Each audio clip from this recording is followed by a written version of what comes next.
क्या आपने कभी सोचा है कि माता सीता का जन्म कैसे हुआ था? क्या सच में वे धरती माता की गोद से प्रकट हुई थी? और क्या वजह थी कि उनका जीवन इतना कष्टों से भरा रहा? आज मैं आपको सुनाने जा रहा हूं सीता नवमी की वो अद्भुत, चमत्कारी और भावुक कथा, जिसे सुनने मात्र से जीवन के दुख दूर होते हैं और घर में सुख शांति का वास होता है। ध्यान से सुनिए और अंत तक जरूर बने रहिए। एक समय की बात है, मिथिला नगरी में एक महान और धर्मात्मा राजा राज्य करते थे, जिनका नाम था राजा जनक। राजा जनक बहुत ही न्यायप्रिय, दयालु और ज्ञानी थे। उनके राज्य में प्रजा सुखी थी, चारों ओर खुशहाली थी। लेकिन इतनी समृद्धि होने के बावजूद राजा जनक के जीवन में एक बहुत बड़ी कमी थी। उनके कोई संतान नहीं थी। ये दुख उन्हें अंदर ही अंदर खाए जा रहा था। राजा और रानी दोनों ही बहुत चिंतित रहते थे। उन्होंने कई यज्ञ किए, कई पूजा पाठ किए, लेकिन उन्हें संतान की प्राप्ति नहीं हुई। एक दिन राजा जनक ने सोचा कि अब वे एक विशेष यज्ञ करेंगे, जिससे उन्हें संतान की प्राप्ति हो सके। उन्होंने पूरे विधि विधान से यज्ञ की तैयारी शुरू कर दी। के लिए भूमि को शुद्ध किया जा रहा था, खेत जोता जा रहा था, और तभी कुछ ऐसा हुआ जिसने पूरे संसार का इतिहास बदल दिया। जब राजा जनक स्वयं हल चला रहे थे, तभी उनके हल की नोक किसी कठोर वस्तु से टकराई। राजा जनक ने उस स्थान को खुदवाया, और जैसे ही मिट्टी हटाई गई, वहां से एक सुंदर, दिव्य और तेजस्वी कन्या प्रकट हुई। उस कन्या के चेहरे पर अद्भुत तेज था, आंखों में मासूमियत थी और शरीर से दिव्य प्रकाश निकल रहा था। राजा जनक यह दृश्य देखकर आश्चर्यचकित रह गए। उन्होंने तुरंत उस कन्या को अपनी गोद में उठा लिया। उनके हृदय में अपार प्रेम उमड़ पड़ा। उन्होंने महसूस किया कि यह कोई साधारण बालिका नहीं है, यह तो स्वयं धरती माता का वरदान है। राजा जनक ने उस कन्या का नाम रखा सीता, क्योंकि वो हल की नोक से निकली थी, जिसे संस्कृत में सीता कहा जाता है। इस तरह माता सीता का जन्म हुआ। पूरे राज्य में खुशियों की लहर दौड़ गई। राजा जनक और रानी ने बहुत प्रेम से उनका पालन पोषण किया। सीता बचपन से ही बहुत ही तेजस्वी और गुणवान थी। उनमें दया, करुणा और भक्ति का भाव कूट कूट कर भरा था। जैसे जैसे वे बड़ी होती गईं, उनकी सुंदरता और गुणों की चर्चा दूर दूर तक फैलने लगी। एक दिन राजा जनक के महल में भगवान शिव का एक विशाल धनुष रखा था। वो धनुष इतना भारी था कि उसे कोई भी हिला नहीं सकता था। लेकिन एक दिन छोटी सी सीता ने खेल खेल में उस धनुष को उठा लिया। राजा जनक यह देखकर हैरान रह गए। तब उन्हें समझ में आया कि उनकी पुत्री कोई साधारण बालिका नहीं है। समय बीतता गया और अब सीता विवाह योग्य हो गई। राजा जनक ने तय किया कि वे सीता का स्वयंवर करेंगे, और शर्त रखी गई कि जो भी उस शिव धनुष को उठाकर उसे तोड़ देगा, वही सीता का वर होगा। दूर दूर से राजा, राजकुमार और वीर योद्धा आए, लेकिन कोई भी उस धनुष को हिला तक नहीं सका। तभी अयोध्या के राजकुमार श्रीराम वहां पहुंचे। श्रीराम ने गुरु की आज्ञा से धनुष को उठाया, और जैसे ही उन्होंने उसे चढ़ाने की कोशिश की, धनुष टूट गया। पूरे सभागार में जय जयकार गूंज उठी। राजा जनक की आंखों में खुशी के आंसू आ गए। उन्होंने सीता का विवाह श्रीराम से कर दिया। विवाह के बाद सीता अयोध्या आ गए, लेकिन उनका जीवन आसान नहीं था। कुछ समय बाद राजा दशरथ के वचन के कारण श्रीराम को 14 वर्ष का वनवास मिला, और सीता ने बिना किसी हिचकिचाहट के अपने पति के साथ वन जाने का निर्णय लिया। वन में उन्होंने बहुत कष्ट सहे, और एक दिन रावण ने छल से सीता का हरण कर लिया और उन्हें लंका ले गया। वहां अशोक वाटिका में सीता ने बहुत दुख झेला, लेकिन उन्होंने कभी भी अपने धर्म और विश्वास को नहीं छोड़ा।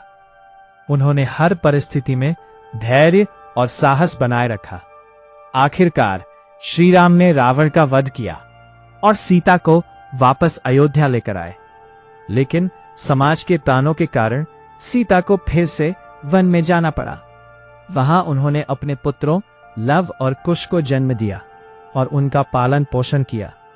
माता सीता का पूरा जीवन त्याग, तपस्या और सहनशीलता का प्रतीक है।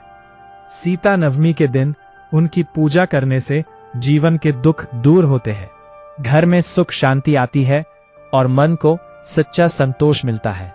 भी इस दिन व्रत रखता है और सच्चे मन से माता सीता की कथा सुनता है, उसकी हर मनोकामना पूरी होती है। तो आज के दिन माता सीता को याद करें, उनसे प्रार्थना करें और अपने जीवन में धैर्य, प्रेम और त्याग को अपनाएं। जय माता सीता।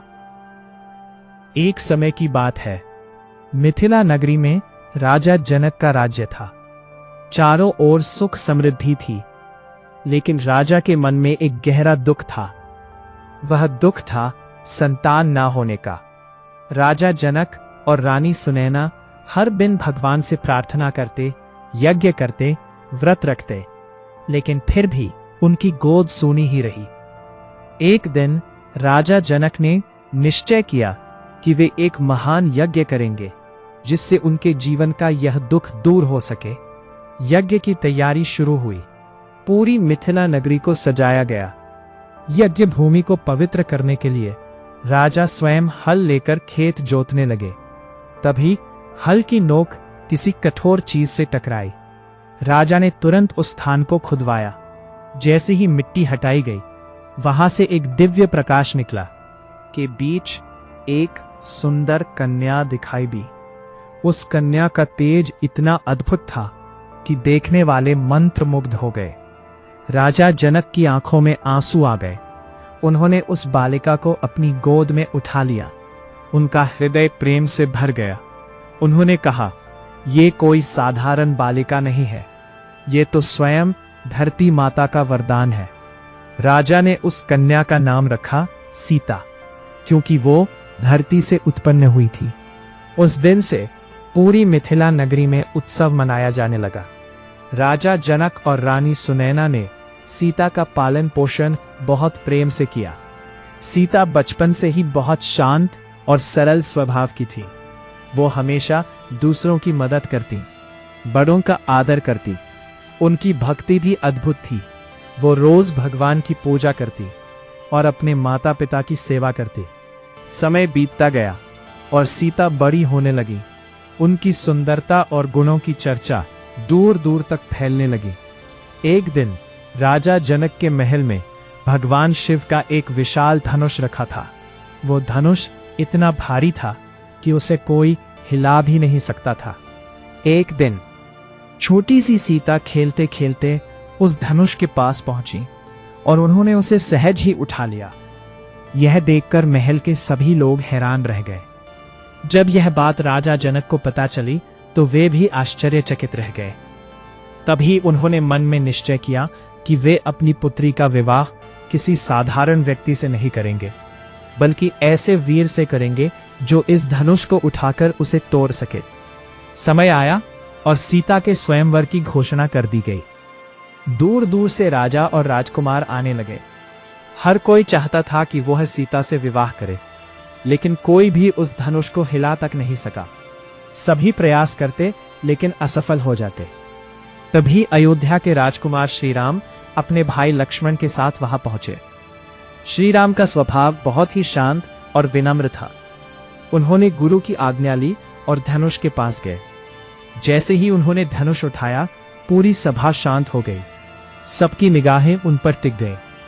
श्री राम ने धनुष को चढ़ाने की कोशिश की और उसी क्षण धनुष जोर से टूट गया। पूरा महल जय जयकार से गूंज उठा। राजा जनक की खुशी का ठिकाना नहीं रहा। उन्होंने तुरंत सीता का विवाह श्री राम के साथ कर दिया। विवाह बहुत ही भव्य तरीके से हुआ। देवता भी इस विवाह को देखने आए। सीता और राम का मिलन धर्म और सत्य का मिलन था। विवाह के बाद सीता अयोध्या आई और सभी के साथ प्रेम से रहने लगी। लेकिन भाग्य को कुछ और ही मंजूर था।